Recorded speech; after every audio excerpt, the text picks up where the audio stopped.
That devastating condo collapse as search and rescue crews have been working tirelessly in Surfside, Florida, racing against the clock to find any sign of survivors.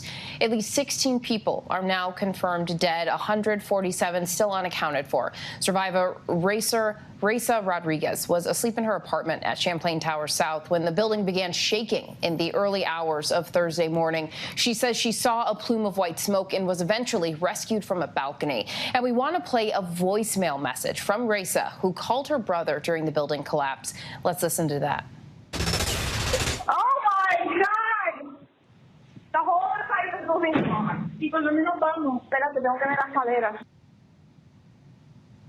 Chilling to hear that. And let's bring in Chairman of Miami-Dade Board of County Commissioners, Jose Pepe Diaz, for more on this. Chairman Diaz, thank you so much for joining us. After hearing that voicemail and knowing that there are still 147 people unaccounted for as crews continue their search around the clock, what is it like in Surfside right now? What is the feeling there? Well, there's a lot of people here that are just trying to help and find solutions to so many families that are suffering right now that basically don't know if their family member or friend is alive. There's a lot of hope by so many that that's the case. And there's a strong will from those firefighters that are heroes that are constantly have not stopped working for 24 hours a day, have not stopped to try to find and rescue those people that could be alive.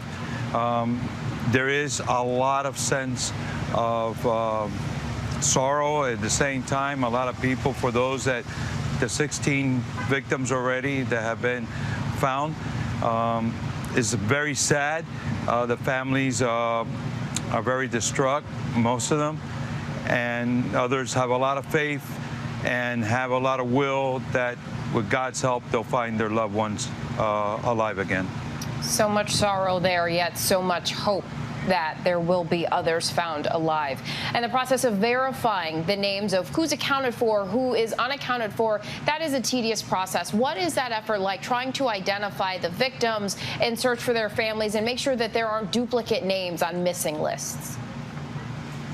It's we have one central system through a hotline that anybody that knows of anybody missing, that knows about anybody, they report it to there. So we have one central system to keep less confusion going on.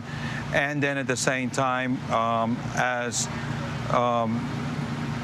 forensic evidence is discovered, the families have hopefully all by now have been tested for DNA swabs. So then certain people could be recognized through the testing.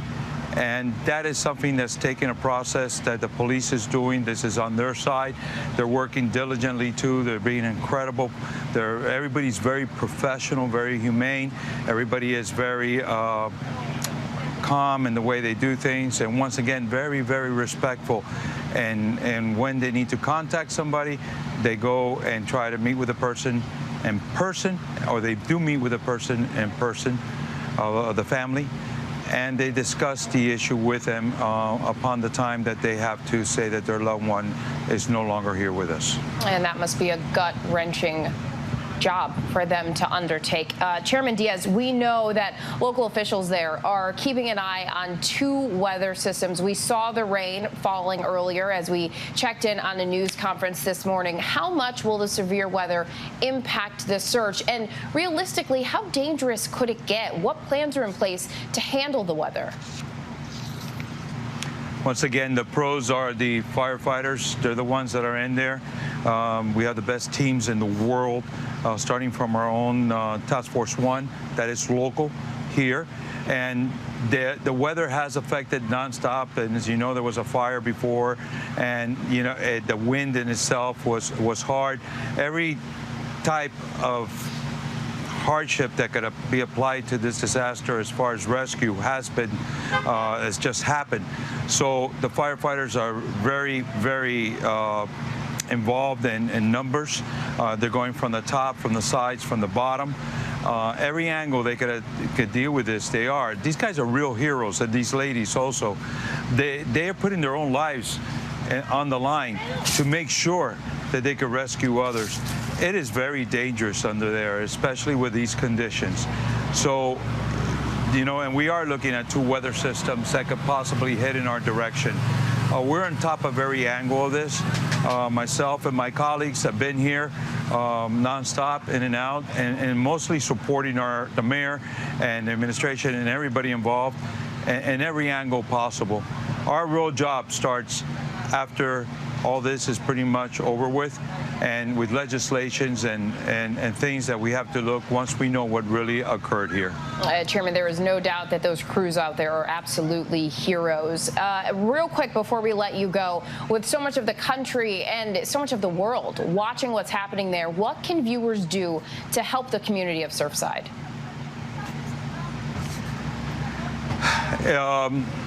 Everybody's watching. Everybody wants to help. We have almost every restaurant trying to bring food, and most have brought food for the families, the first responders, everybody. But the most important thing is to give financially to the funds. Now, there is some that have started some funds to go fund pages that are unfortunately not real, and some people have been taken already from what we're told by law enforcement. So the best thing to do is go to miamidade.gov and go on the /emergencies and look at the 3 funds that are there. And if people want to donate, this is the time to do so. Good information there. Thank you so much, Chairman of Miami-Dade Board of County Commissioners, Jose Pepe Diaz. Hi, everyone. George Stephanopoulos here. Thanks for checking out the ABC News YouTube channel. If you'd like to get more videos, show highlights, and watch live event coverage, click on the right over here to subscribe to our channel. And don't forget to download the ABC News app for breaking news alerts. Thanks for watching.